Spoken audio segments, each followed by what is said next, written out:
Elliott's and Newbury were a British company that specialised in furniture manufacture pre-World War II. During the war, and utilising their skilled woodworking staff, they built Horsa gliders along with components for Oxfords, Tiger Moths, Spitfires, Mosquitoes and various Mars types. And towards the end of the war they decided to venture into design and production of powered aircraft. The first aircraft was the EoN AP4. This will be a wooden 4-seat monoplane with fixed tricycle undercarriage and would be ideal for private or club use. The design work for the AP4 was carried out by Aviation Engineering and Products Limited of Feltham. The chief designer was C.R. Coranda, who pre-war had been responsible for the General Aircraft Signet. The AP4 design did progress as far as the mock-up stage, but this was abandoned due to various reasons, including the engines at that point were not available with the performance required. And along with this, Elliott's in 1946 purchased the rights to the Chiltern Olympic glider.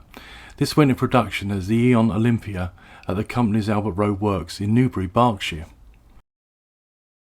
The first powered aircraft was now going to be a more straightforward single-engine 4-seater and still aiming for the private or club market. The fuselage was a rigid spruce and ply bonded construction with laminated ply rings at 10-inch intervals attached to 4 main longerons and additional stringers, all skinned with birch plywood. The wing structure was built around a single box spar with spruce ribs, covered with ply skin in the head of the spar and fabric to the rear. Fabric covered ailerons were fitted outboard and ply skinned split flaps inboard. 2 9-gallon fuel tanks were fitted to the inboard wing sections, and the EoN's fin was cantilevered tailplane were also of wood with ply surfaces, the rudder and elevators being fabric covered, with a trim tab attached to the port elevator. The fixed tricycle undercarriage was fully cantilevered and fitted with rubber compression shock absorbers, and the faired main legs were attached to the rear of the main spar and had independent braking for ground steering. The nose wheel was casted and initially spatted, but the spat was removed about the time of the engine change, when the nose wheel leg was lengthened to reduce ground strike clearance hazards. Cabin space and comfort was an important part of the EoN concept, and entry was by means of 2 upward opening doors from each wing, with access to 2 forward seats and a fixed bench seat behind. Dual controls were fitted with W-shaped push-pull wheels and bottom hinge rudder pedals, and a full position flap lever was fitted between the 2 front seats. Forward vision was excellent, largely due to the choice of tricycle undercarriage, but not as good to the rear, hence the proposed changes to the canopy and the rear decking. No electrical system was fitted to the prototype, but it was intended to install one with a radio and starter motor in production examples. Construction of the 2 prototypes, now named the Newbury EoN, began early in 1947, and the first of these was completed in July. So on the 8th of August 1947, the EoN 1 Golf Alpha Kilo Bravo Charlie made its first flight from the nearby Weston-super-Mare Airfield, and this was piloted by Philip Stanbury, DFC.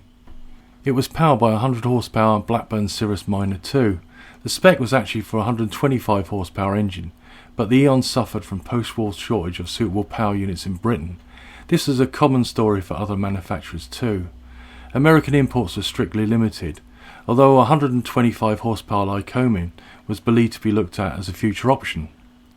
So the EoN, with its underpowered Cirrus Minor, at least was flying to explore its flying characteristics. The common feeling amongst pilots was the EoN had a spacious, comfortable cabin with excellent visibility. However, they found the controls were not well balanced, with sluggish ailerons and oversensitive elevators. Being a tricycle design resulted in good landing characteristics, but on rough ground it increased the likelihood of bounce and a potential prop strike. With insufficient power, the EoN could not be operated as a full 4-seater. Nevertheless, Bravo Charlie obtained a C of A on the 8th of September 1947, and it was shown that year at the SBAC show at Radlett, where it's demonstrated Toner Olympia glider. The target sales price was stated to be £1,750, and Elliott's did their best to minimise the control problems while building up the flight testing time. In June 1948, the Cirrus engine was replaced by a 145 de Havilland Gypsy Major 10, which immediately had the effect of improving flight characteristics and increasing the all-up weight, making the EoN a full 4-seater at last. Now redesignated the EoN 2, Golf Alpha Kilo Bravo Charlie was the sole Newbury EoN, as the other original prototype airframe never got as far as flying. Visually, the difference could be identified as the short exhaust pipe which replaced the 4 stubs of the Cirrus, and by a modified air intake locations on the cowling. With the new engine, the EoN was demonstrated to flying clubs and appeared at the 1948 SBAC show at Farnborough in August, again towing one of the company gliders. Plans for a production version were put forward at the time, but the economic climate was such these were never proceeded with. This version was to have a new lower rear fuselage decking to allow the new sliding canopy with all-round vision to be installed. The fuselage would also be lengthened and the ailerons increased in size. Although the EoN's performance had improved, the general aviation scene in the late 1940s was unable to support new designs in the light of the previously mentioned engine shortages. Surplus training and communication aircraft were available, and the overall result was Elliott's withdrew from the project. The prototype, however, continued to serve the company as a glider tug. It did, however, come to a bizarre end. This is an eyewitness report by Tony Shorter. I was working in the workshop at the southeastern edge of the airport on April 14, 1950. I was operating a lathe and had a view out of the window. It was about 9 AM and there was a slight layer of snow on the ground. I watched as two pilots were getting ready for takeoff, an aircraft tug and a sailplane. The tug was an EoN Newbury, a four-seater low-wing tricycle undercarriage monoplane, and the EoN Olympia sailplane was being exported to Switzerland. When I first saw these aircraft, they would be in position ready for takeoff after arriving the day before for customs clearance, etc. The pilots got into their respective aircraft and prepared to take off. The pilot in the tug aircraft attempted to start the engine, but after a few turns of the starter, the battery got a bit lazy and the pilot stopped turning the engine. He got out the aircraft, opened the door forward so it touched the engine cowling. I presumed he'd opened the throttle wide with the ignition off, and proceeded to turn the propeller backwards. After about 6 turns, he leaned forward over the leading edge of the wing and turned the ignition on. He moved to the propeller, gave it a flick, and it started immediately at full throttle. The pilot dived to the ground and wrapped himself around the port undercarriage. The aircraft went round and round him, and in the meantime the pilot of the sailplane jumped out of his cockpit and ran to help, but the pilot of the EoN Newbury couldn't hold on any longer and had to let go. The aircraft raced up the airfield and past Walker Thompson Hangar, with the sailplane getting airborne and doing a zigzag pattern. Because the sailplane would become airborne, it held up the tail of the tug, stopping it from taking off normally.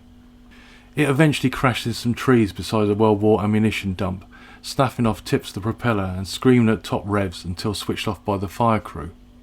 The sailplane stalled and fell to the earth, tail first, and disintegrated.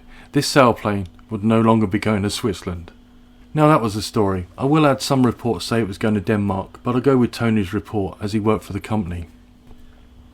The EoN was written off as a result, and the second prototype I mentioned was never completed, and the partially finished fuselage was still reported still stored in the roof of Elliott's factory in 1962. The company continued to produce sailplanes, but it was taken over by Slingsby Sailplanes in 1965. No other powered aircraft were built by Elliott's, although there was a design proposal for a 2-seat trainer in competition with what became the Percival Provost. I hope you enjoyed that. Please like, subscribe, share, leave a comment is always appreciated, and until the next time, goodbye.